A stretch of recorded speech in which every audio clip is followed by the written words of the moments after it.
You keep telling me what I'm going to say. I just wish you'd concentrate on what you're going to say when I ask you what you actually won. It's for the final time, because I'm late for the news and I don't want to interrupt your birthday preparations. What did you win? I say, here's the prize that you celebrated. What are you pointing at? One simple question completely changes the direction of this conversation. What did Brexit actually deliver? Oliver is convinced leaving the European Union was worth celebrating. But when James O'Brien asks him to identify the prize, the answer isn't quite as straightforward as you might expect. And as James keeps digging, this conversation takes a very revealing turn. Let's get into it. Oliver is in Leyland. Oliver, what would you like to say? I'd like to tell you why I voted for Brexit. Okay. Shall I guess? What? Shall I guess? Yeah, have a guess, yeah. Okay. Is it because you wanted to make our own laws and withdraw from the European superstate that we never agreed to join in the first place? To some extent, that, yes. Yeah, because that's all nonsense. What? Well, we did agree to join much more than just a single market back in the early 70s. Ted Heath wrote extensively about it. It's not a superstate, and we don't really have the... Oh, go on, never mind. My dad was a senior officer in one of the big trade unions. Yeah. And he said, it was a bit of a joking conversation. He said, you don't like that, do you? And I said, well, yeah, joining a common market seems like a good idea to me. And the little so-and-so went and died between us joining and being given the vote to come out. Mm. I'm sorry. I'm very sorry for your loss, for the record. This is an awful long time ago. Right. And I couldn't work out. I'd never asked him why he didn't like it. And I was talking to a friend of mine, and he said, "You do realise you're voting for the United States of Europe. That's what it's all about." Mm. And I said, "I don't want that. I want the common market. I think the common market's a good idea." Yeah. And so who was your friend? And what was his perspective? What was his field of research? Where did he get this conclusion from? It was somebody I'd worked with, but I'm convinced he'd read all the documents. He was which documents do you think he'd read, Oliver? I don't know. You changed your view on European Union membership as a consequence of what he said.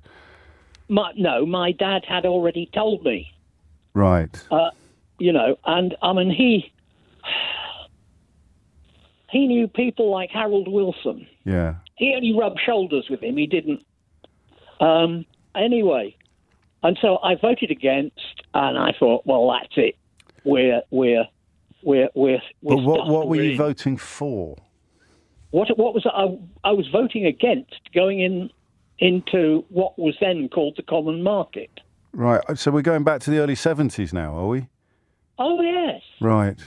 I'm just interested in why you don't regret voting to leave the European Union, given the long, long lists of broken promises and irrefutable damage that we've been detailing since 10 o'clock this morning. It was magic when I heard we were going to get a vote to come out. It was a brooch of purest green. No. You're making that's a love. So what were you celebrating? What were you celebrating? Well, I'm not as good as your mate who told you that we were going to be joining an independent, what was it, the United States of Europe. He was even better at words than me because he'd read all the documents. So what were you celebrating when you felt that wonderful euphoria? Because when I think it was Maastricht. I don't really know. I just want to focus on one moment. We're jumping through the decades like Doctor Who at the moment. That day, that night, when the result came in and you said you felt, I think the word you used was fantastic or amazing, that euphoria of that moment, what were you celebrating? That we were out and... Yes, but what did that... Well, that's just a word, isn't it? What did that mean? What was going to get better? What was going to get better for your country or yourself? we were going to be able to renegotiate. And but David Cameron had just undertaken a massive renegotiation. You know that. So what was going to get better? Because we now know that everything's got worse, but you still think it was a good idea. So what was going to get? What made you feel euphoric that night in June? Well, I didn't believe it was going to happen. But you wanted it to. We're still. You've been on now for 4 or 5 minutes, and we still don't know what you wanted. I was expecting when they were talking, was it the Canada deal they were talking about, or the Norway deal? You jumped again now. We're just talking about June 2016. You were celebrating. What did you win? What did I win? We won our.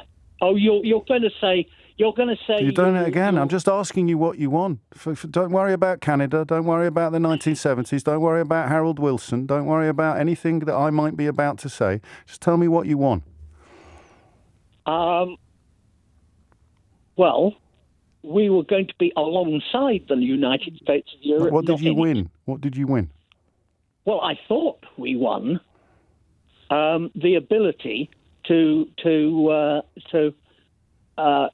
get rid of the bits of the United States of Europe that I didn't want.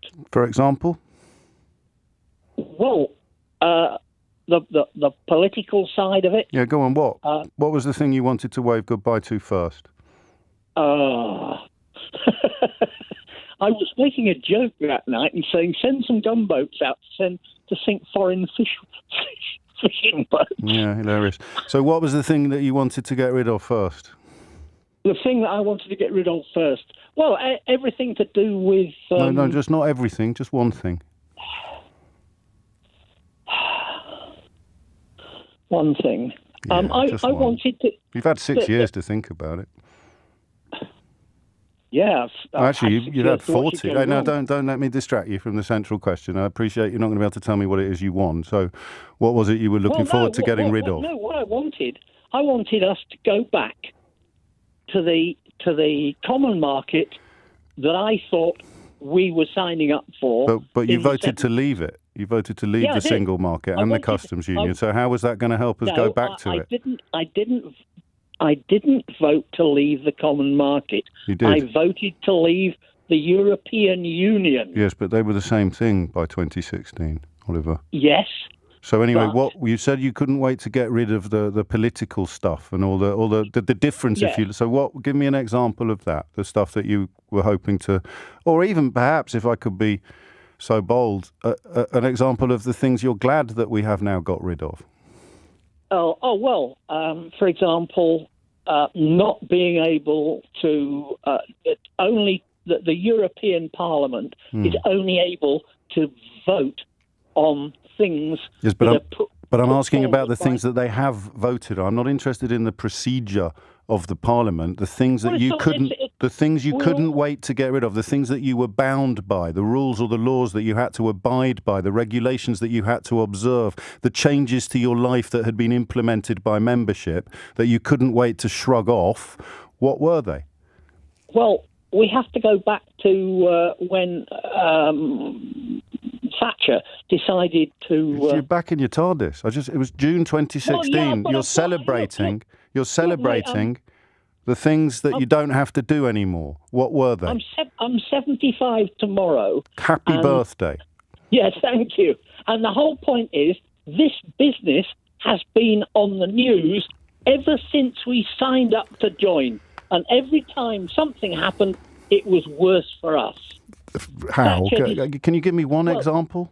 Do you think? Yes, I can. Go on then, because it's been a while. Yes, I can. Go on then. But when Margaret Thatcher decided that we were going to be the money changers of Europe, right, and we were at that point a fairly important manufacturing country. Yes. And you're going to say yes, but we sent all our manufacturing to China. You keep telling me what I'm going to say. I just wish you'd concentrate on what you're going to say when I ask you what you actually won. It's for the final time because I'm late for the news and I don't want to interrupt your birthday preparations. What did you win? I say, here's the prize that you celebrated. What are you pointing at? I'm pointing at the common market. Right. Have a great birthday, won't you? Lottie Morley's here with you. And that exchange really comes down to one question James O'Brien kept returning to: what was the actual prize? Oliver clearly remembered the excitement of the Brexit result, but when he was pushed to explain what he believed Britain had gained, the conversation became increasingly difficult. What makes this exchange interesting isn't simply whether you agree or disagree with Brexit. It's the gap between believing strongly in a political decision and being able to explain years later exactly what that decision delivered. Oliver moved through decades of arguments and memories, but James kept bringing him back to the same point: what changed for the better? Now I want to hear what you think. Was James right to keep pressing Oliver for a specific answer? Or do you think he was being unfair to the caller? Drop your view in the comments below, and if you enjoy breaking down political debates like this, like the video, subscribe to UK Debate Breakdown and turn on notifications so you don't miss the next one.